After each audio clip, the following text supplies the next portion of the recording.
الحمد لله الحنان المنان الذي خلق الإنسان وعلمه البيان، والصلاة والسلام على رسوله سيد الإنس والجان وعلى آله وأصحابه ذوي الخير والإحسان. أما بعد، فأعوذ بالله من الشيطان الرجيم. بسم الله الرحمن الرحيم.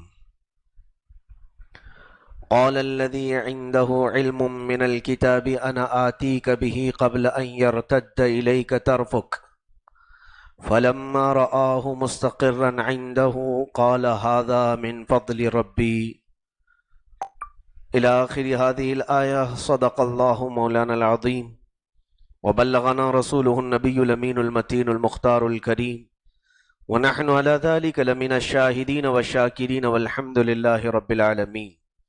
بارگاہ رسالت معاب صلی اللہ تعالی علیہ وسلم میں درود پاک کا ہدیہ پیش کریں. اللہم صلی علی سیدنا و مولانا محمد معدن الجود والکرم وآلہ واصحابہ الکرام وابنہ الکریم وبارک وسلم صلاة دائمة سرمدا ابدا.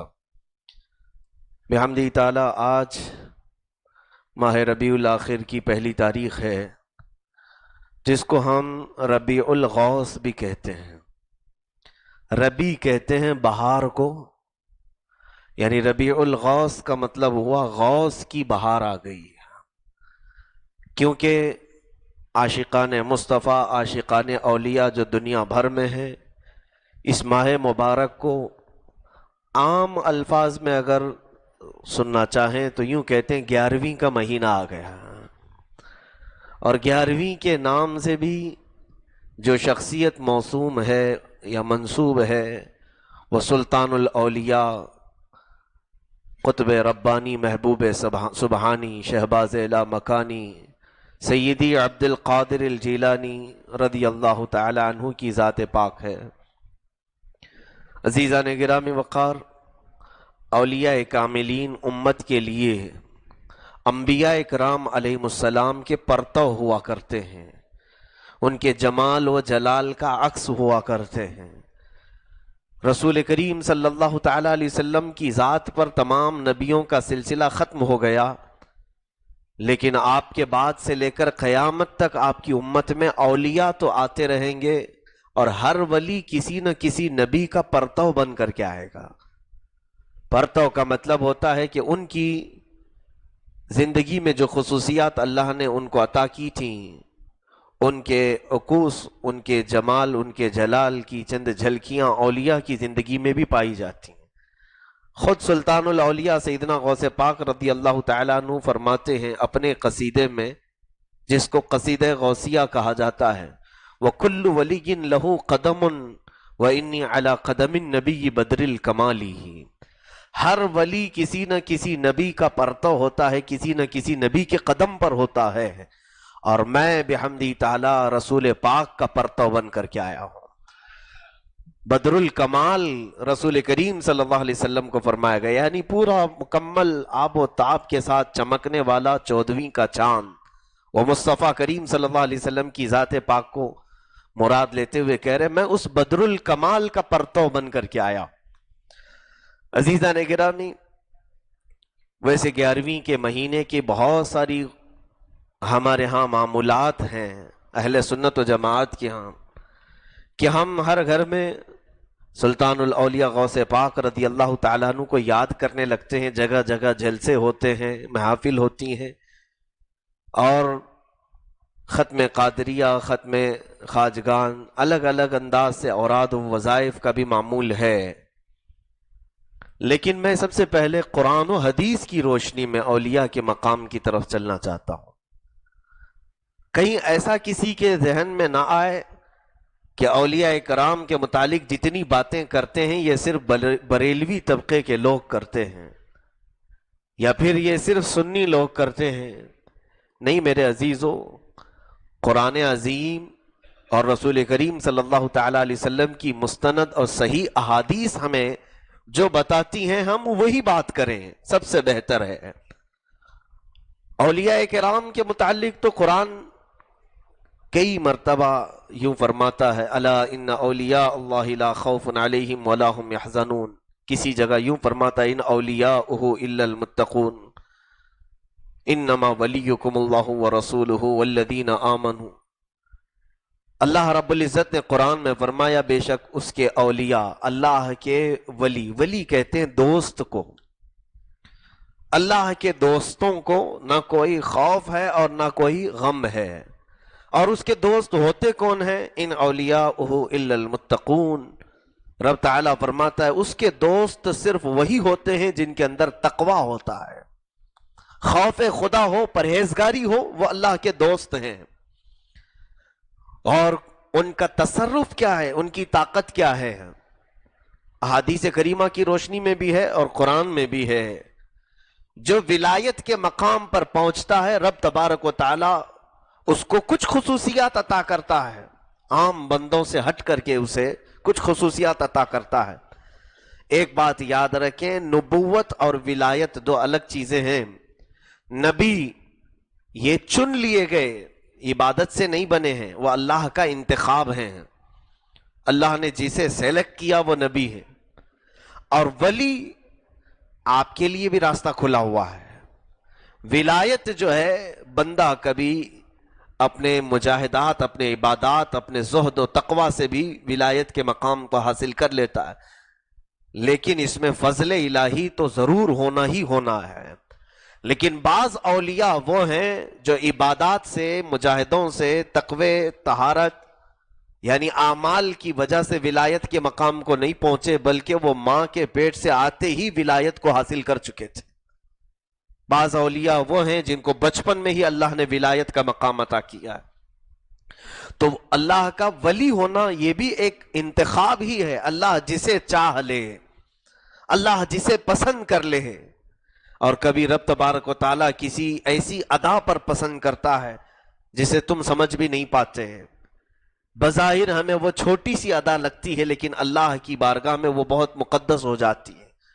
کسی کو ولایت صرف اس لیے ملی کہ انہوں نے بسم اللہ الرحمن الرحیم کا لکھا ہوا ٹکڑا زمین پر گرا پایا، اسے اٹھا کر چوما اور عزت سے رکھا، اللہ نے انہیں ولایت عطا فرما دی۔ کسی کو رب تعالیٰ نے اپنا دوست اس لیے بھی بنایا کہ وہ کسی محفل سے گزرتے ہوئے قاری قرآن کی تلاوت کو سن کر رونے لگ گیا اور اللہ کی بارگاہ میں سجدے میں چلا گیا، جتنے گناہ تھے سب رب تعالیٰ نے معاف کیا اور ولایت کا مقام عطا کیا۔ تو ولایت کبھی کسی ادا پر بھی مل جاتی ہے۔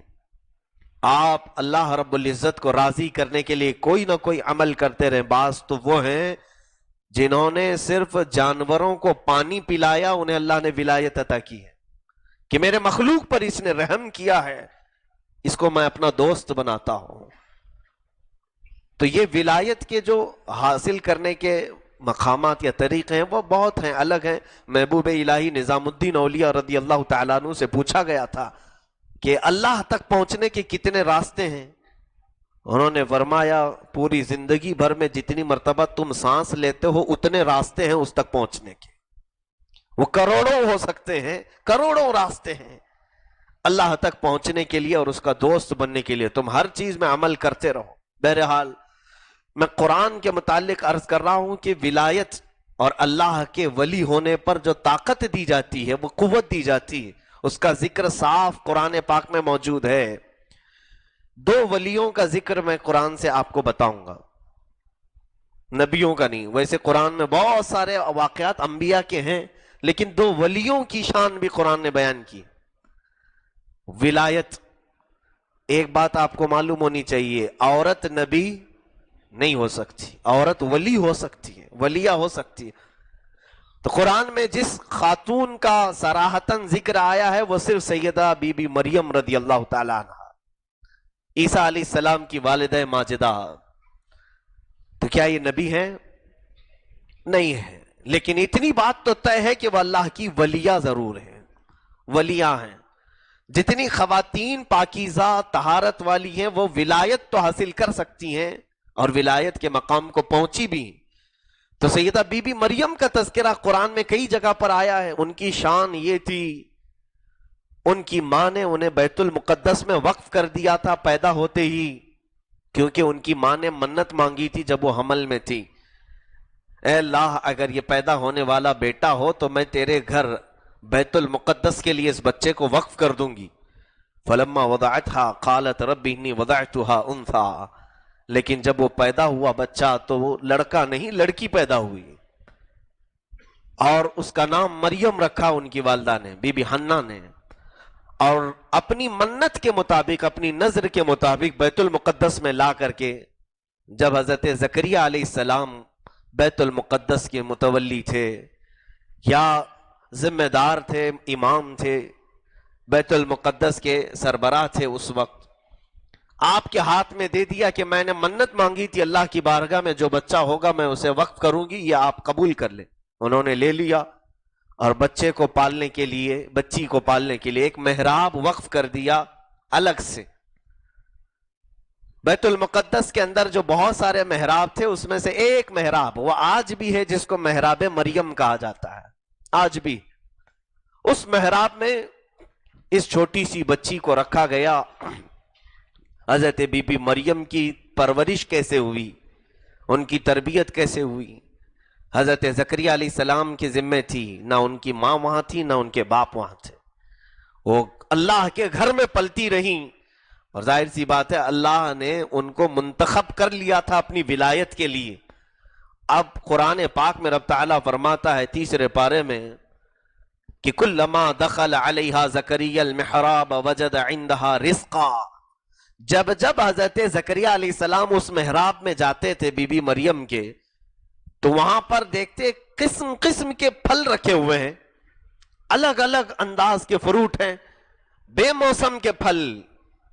ابھی اس موسم میں آم تو نہیں لیکن آم رکھے گئے ہوں، جس موسم میں انگور نہیں آتے لیکن وہاں انگور رکھے گئے ہیں، بنا موسم کے وہ پھل وہاں پر رکھے گئے ہیں. حضرت زکریہ علیہ السلام نے بڑے تعجب سے دیکھا اور پوچھا، قالت یا مریم انا لکی ھذا، اے مریم یہ سب تیرے پاس کہاں سے آتا ہے، کون لا کر کے دیتا ہے؟ وہ چھوٹی سی ننھی اس وقت عمر میں تھی حضرت بی بی مریم، فرماتی ہیں قالت یا مریم انا لکی، قال یا مریم انا لکی ھذا، قالت هو من عند اللہ ان اللہ یرزق من یشاء بغیر حساب. وہ کہتی یہ سب میرے اللہ کی طرف سے آتا ہے اور اللہ جسے چاہتا ہے بے حساب رزق دیتا ہے. بچپن میں اس طرح غیب سے پھلوں کا آنا حضرت بی بی مریم کی یہ کرامت ہے یا نہیں؟ اولیاء اکرام سے کوئی ایسا کام صادر ہو جائے جو عام انسان نہیں کر سکتا تو اسی کو کرامت کہتے ہیں. یہاں مجھے وقت کم ہے لیکن مجھے کچھ ضروری چیزیں سنانا میں ضروری سمجھتا ہوں کہ یہ کرامات جو اولیاء اکرام کی ثابت ہیں وہ قرآن پاک سے ثابت ہیں. ان کو اللہ تعالیٰ ایک مقام دیتا ہے، ایک قوت اور ایک طاقت عطا فرماتا ہے. ظاہر سی بات ہے دنیا میں جب کوئی کچھ قریبی عہدہ حاصل کر لیتا ہے تو اس کی اتھارٹی بڑھ جاتی ہے، اس کا پاور بڑھ جاتا ہے. شروع میں تم یہاں چھوٹے سے نیتا سے چلتے چلتے اوپر تک پہنچ جاتے ہو تو بہت ساری ذمہ داریاں تمہارے ہاتھ میں آتی ہیں اور تمہارے اندر تصرف ہوتا ہے. ظاہری طور پر اگرچہ کرنے کے تصرف ہوتے ہیں کہ آپ جو آرڈر چاہیں وہ جاری کر سکتے ہیں ملک کے مفاد میں، لوگوں کے مفاد میں. کیا یہ ہوتا نہیں ہے جو جس طرح کا منصب حاصل کرتا ہے اس کا پاور اتنا ہی بڑھتا چلا جاتا ہے. اور ولایت میں بھی ایسا مقام ہے کہ جو اللہ کے قرب میں جتنی منزلیں طے کرتا ہے اس کی طاقت و قوت میں اتنا ہی اضافہ کیا جاتا ہے، اسے اور پاور دیا جانے لگتا ہے. حضرت بی بی مریم کو بچپن میں یہ کرامت دی گئی تھی کہ بغیر کسی جگہ کی محنت کے ان کے بیٹھی ہوئی جگہ پر ان کے پاس رزق پہنچ جاتا تھا. جو کہیں نہ ملتا ہو وہ حضرت بی بی مریم کے پاس ملتا تھا. قرآن پاک میں ایک جگہ یہ ہے، یہ تصرف ہے. دوسرا تصرف کا مطلب قوت، طاقت، اپنی طرف سے کوئی چیز کرنا اللہ کی اجازت سے یا اللہ کے عطا سے. دوسرے ولی کا جو ذکر ملتا ہے اس ولی کی کرامت قرآن میں بیان کی گئی سورہ نمل میں، جس آیت کو میں نے خطبے میں تلاوت کیا ہے. 19ویں پارے میں سورہ نمل میں حضرت سلیمان علیہ السلام کا تذکرہ ہے. اس پورے سورے میں ایک بہت ہی عظیم واقعے کا تذکرہ ہے. حضرت سلیمان علیہ السلام کے پاس ایک پرندے نے آ کر کے خبر دی کہ میں یمن میں ایک عورت کو دیکھ آیا ہوں جس کا نام سبا بلقیس ہے. وہ لوگوں سے وہ اور اس کے تمام رعایا سورج کی پوجا کرتے ہیں, سورج کی عبادت کرتے ہیں, اور وہ ایک بہت ہی عالی شان تخت پر بیٹھتی ہے. 80 گز لمبا, 40 گز چوڑا تخت, اتنا ہی موٹا, سونے چاندی ہیرے جواہرات سے جڑا ہوا تخت, بہت ہی دنیا کا قیمتی تخت جس پر وہ بیٹھتی ہے اور بادشاہت کر رہی ہے. سارے لوگوں پر وہ حکومت نافذ کی ہوئی ہے. ایک پرندے نے یہ خبر دی حضرت سلیمان علیہ السلام کو. تو حضرت سلیمان علیہ السلام نے چٹھی لکھ کر کے بھیجی, جاؤ اس سے کہو اللہ پر ایمان لائے, سب مل کر کے اللہ کا سجدہ کریں, سورج کی پوجا چھوڑیں. وہ پرندے نے چٹھی وہاں پہنچائی. بلقیس غضبناک ہو گئی کہ مجھے کون ہے جو للکار رہا ہے. اپنے فوجیوں سے کہا کہ چلو سلیمان کا مقابلہ کرتے ہیں, ہم جا کر کے جنگ کریں گے سلیمان کے ساتھ. واقعہ طویل ہے, میں اختصار کے ساتھ عرض کر رہا ہوں. پرندے نے آ کر کے خبر دے دی کہ سلیمان علیہ السلام کو کہ وہ بلقیس اپنی فوج کے ساتھ آپ کے پاس آ رہی ہے. کہاں؟ وہ یمن میں, اور حضرت سلیمان علیہ السلام فلسطین میں.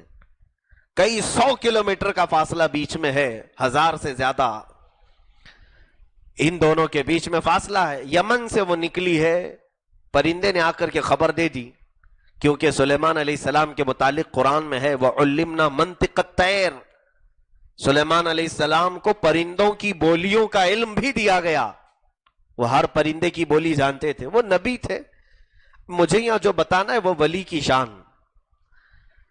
تو وہ جب وہاں سے نکلی تو سلیمان علیہ السلام نے کہا مجھے اس کا تخت چاہیے جس پر وہ بیٹھتی تھی, اس کے یہاں آنے سے پہلے. کون ہے ہماری محفل میں؟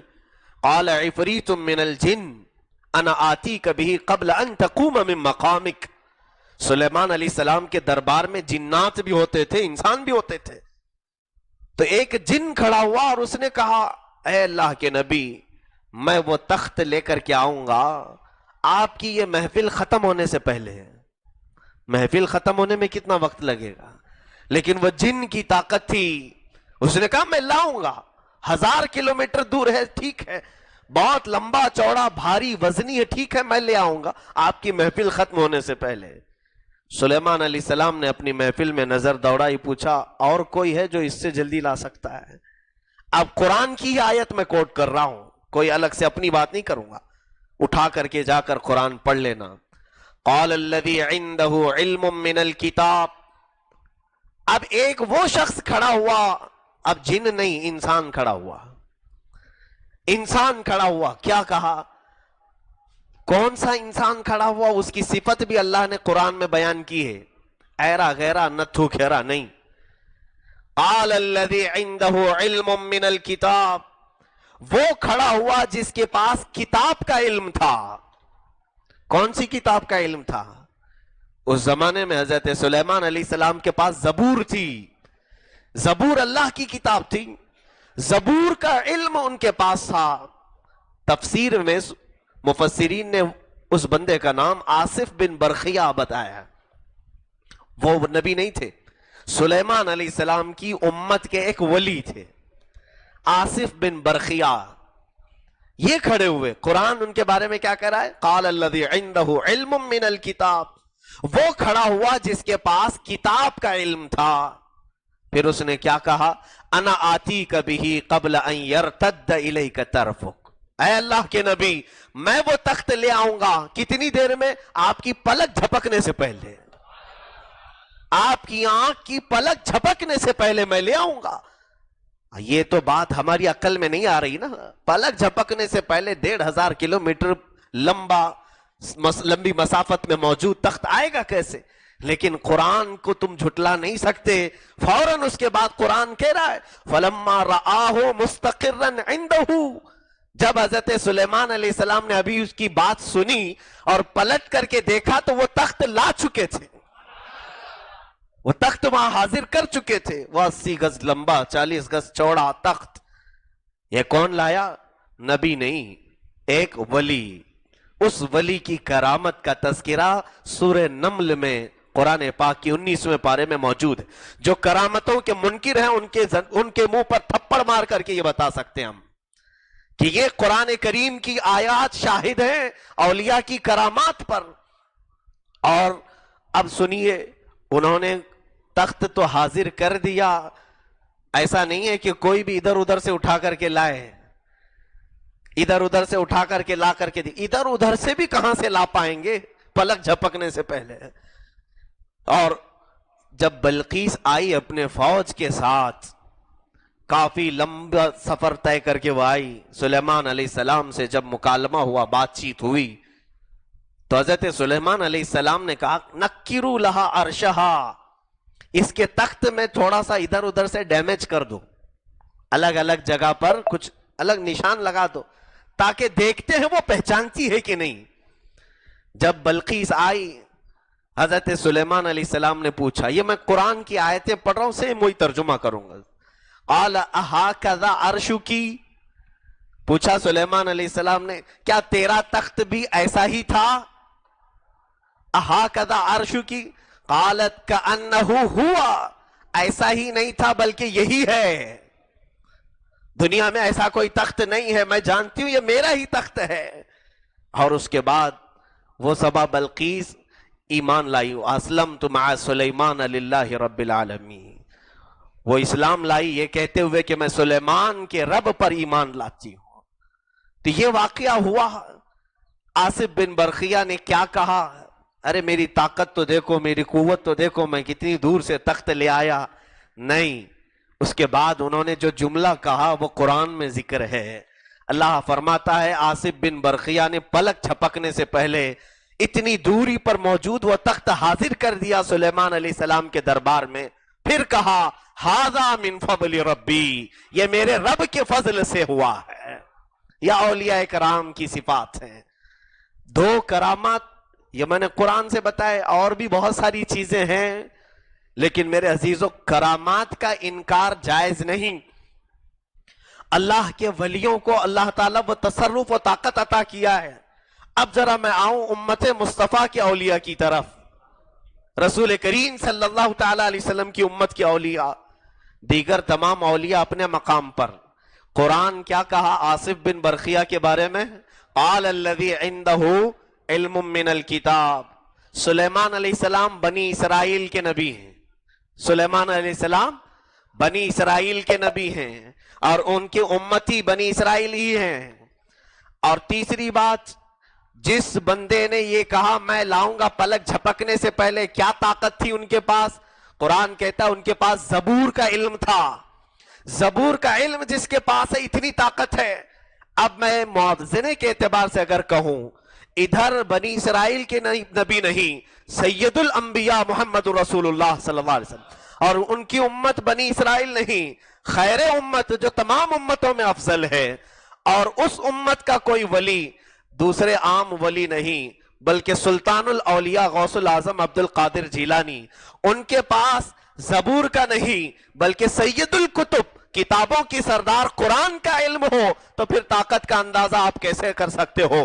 میرے عزیزو، اس ولی کی طاقت اگر یہ ہو جائے تو اس میں کوئی ناممکن بات نہیں کہ اگر وہ کسی مردے کی قبر پر ٹھوکر لگا کر کہہ دے قم باذنی، اٹھ جا میرے حکم سے، مردہ زندہ کھڑا ہو جاتا ہے. یہ تصرف و طاقت اولیاء امت مصطفیٰ کو اللہ نے غیب سے عطا کی ہے. اس کی وجہ یہ ہے کہ ان کے پاس قرآن کا علم ہے، اور سب سے بڑی چیز یہ ہے کہ یہ امت مصطفیٰ میں ہے جو نبی سارے انبیاء اکرام میں سب سے افضل و اعلیٰ ہے. حضرت غوث پاک رضی اللہ تعالیٰ عنہ کی کرامات ہی پر کئی راتیں اور کئی دن چلے جائیں گے. امت کے تمام اولیاء کو اللہ نے کرامات کشف عطا کیا ہے. بعض بیچارے اندھے اور بہرے لوگوں کو جو آنکھ سے تو دیکھتے ہیں لیکن عقل سے نہیں دیکھ پاتے، ان کو اولیاء کی کرامات سے بہت چڑ ہے، ان کو بڑی نفرت بھی ہے.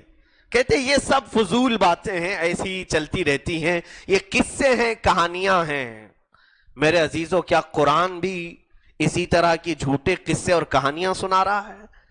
قرآن میں جب ایسی بات آ گئی جو عام طور پر کسی کے دماغ میں جا بھی نہیں پاتی، کہ 1500 کلومیٹر دور موجود ایک بڑے تخت کو وہ پلک جھپکنے سے پہلے لائے کیسے ہوں گے؟ کیسے لائے ہوں گے؟ سمجھ میں آ رہا ہے؟ عقل میں آئی بات؟ اگر عقل میں آ گئی تو وہ کرامت بھی نہیں ہے. جو چیز عقل میں نہیں آتی اسی کو کرامت کہتے ہیں. اگر سب سمجھ میں آنے لگ گیا تو پھر کرامت بھی نہیں ہے. لوگ یہ کہتے ہیں نا کہ حضور صلی اللہ تعالیٰ علیہ وسلم معراج میں جا کر کے آئے, اتنا لمبا سفر, بستر بھی گرم تھا, زنجیر بھی ہل رہی تھی. ایسا کیسے ہو سکتا ہے؟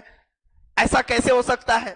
منٹ بھی نہیں لگا, آسمانوں پہ گئے, نبیوں کی امامت بھی کیے, اللہ سے کلام بھی کیا, جنت دیکھا, دوزخ دیکھا, سب, پھر واپس آئے. ایسا کیسے ہو سکتا ہے؟ عقل میں نہیں آئی نا بات, عقل میں نہیں آئی. اسی کو معجزہ کہتے ہیں جو عقل میں نہ آئے.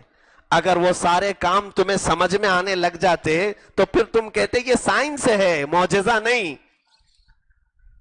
جو چیز سمجھ میں آئے انسانوں کے عام طور پر, وہ عام انسان بھی کر سکتا ہے, لیکن جو عام انسان نہیں کر سکتے, اگر وہ نبی سے ہے تو معجزہ, اور اگر ولی سے ہے تو وہ کرامت ہے. میرے عزیزوں, اولیاء کاملین کو جو اللہ رب العزت نے قوت و طاقت عطا فرمائی, وہ کیسی طاقت ہے آپ دیکھیں. میں کئی روایات کے ذریعے سے بھی بتا دوں گا. غوث اعظم عبد القادر جیلانی رضی اللہ تعالیٰ عنہ کا ذکر خاص طور پر میں اس لیے کر رہا ہوں کہ ان کا عرس مبارک اس مہینے میں ہونے والا ہے, اور پوری دنیا بھر کے عاشقان اولیاء, عاشقان مصطفیٰ صلی اللہ علیہ وسلم, غوث پاک رضی اللہ تعالیٰ عنہ کے چرچے بھی کرتے ہیں. کچھ لوگوں کو صرف نام سے ہی نفرت ہے کہ غوث کیوں کہتے ہیں. غوث جو ہے وہ اللہ کا نام ہے. غوث کا مطلب ہوتا ہے مدد کرنے والا, اور مدد تو صرف اللہ کرتا ہے.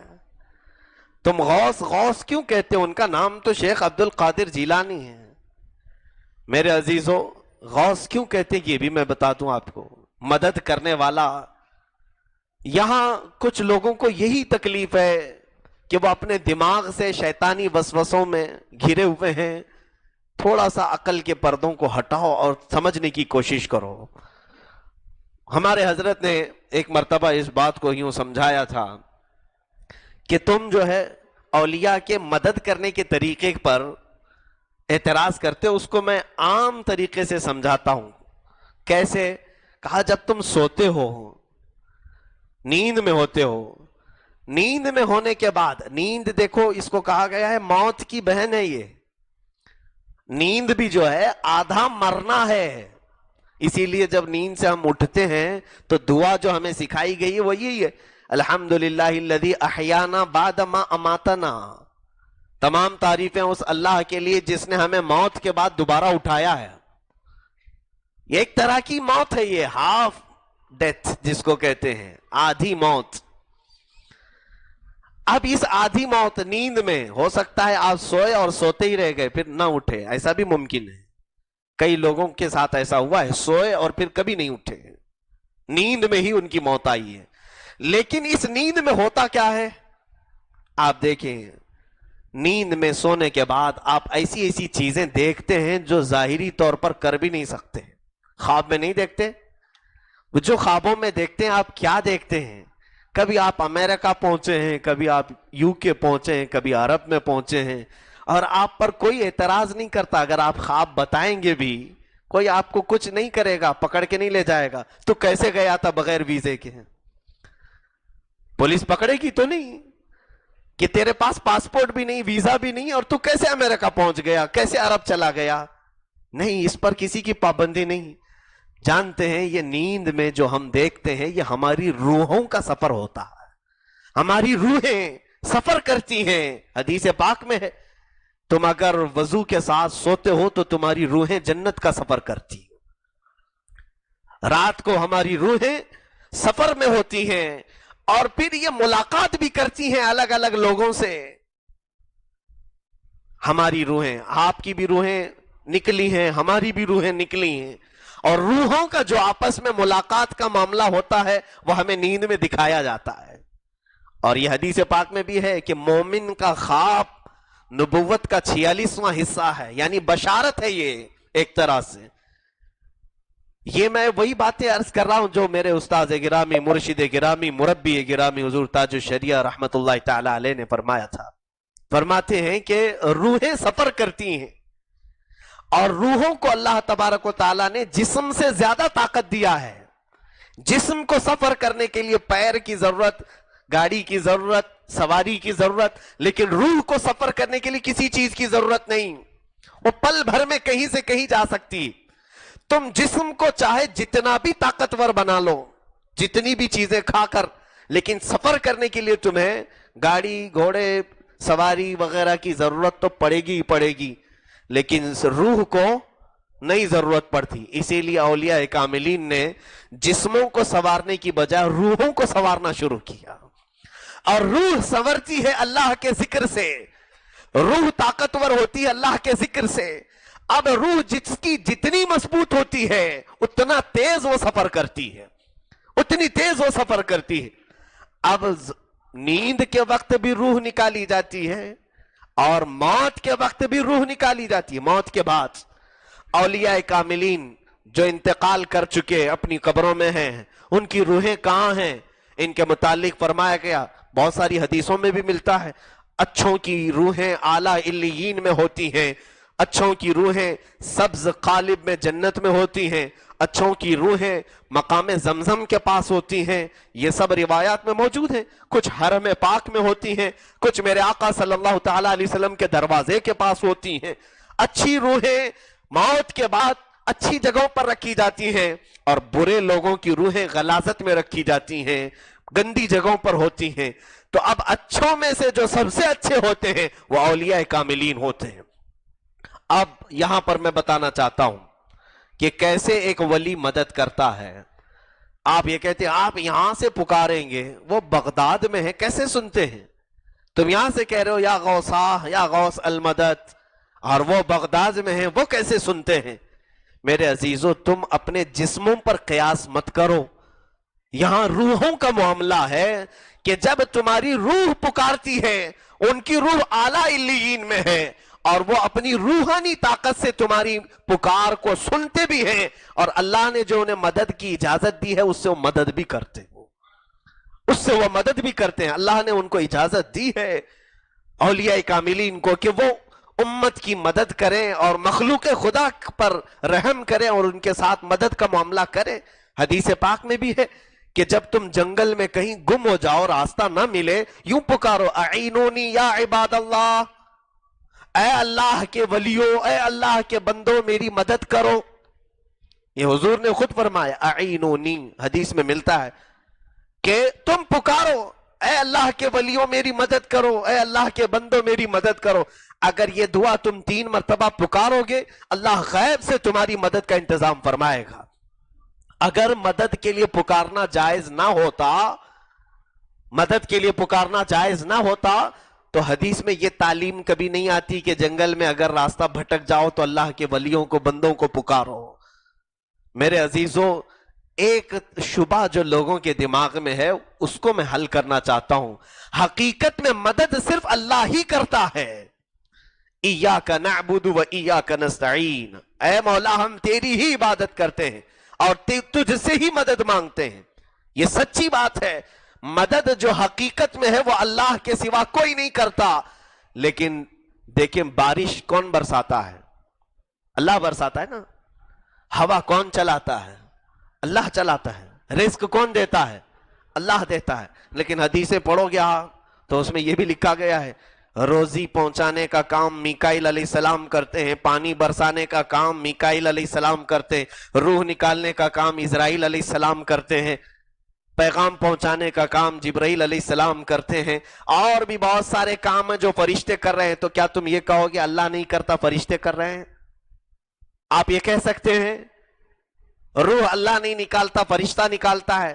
نہیں میرے عزیزو، حقیقت میں وہ اللہ ہی کا کام ہے، لیکن اللہ تعالیٰ اپنے کام اپنے خاصان خاص سے کرواتا ہے.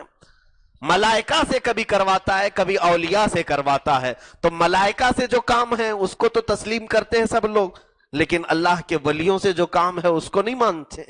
حضور صلی اللہ تعالیٰ علیہ وسلم کے حاضر و ناظر ہونے پر سوال کرتے ہیں کیسے نبی ہر جگہ حاضر ہو سکتے ہیں؟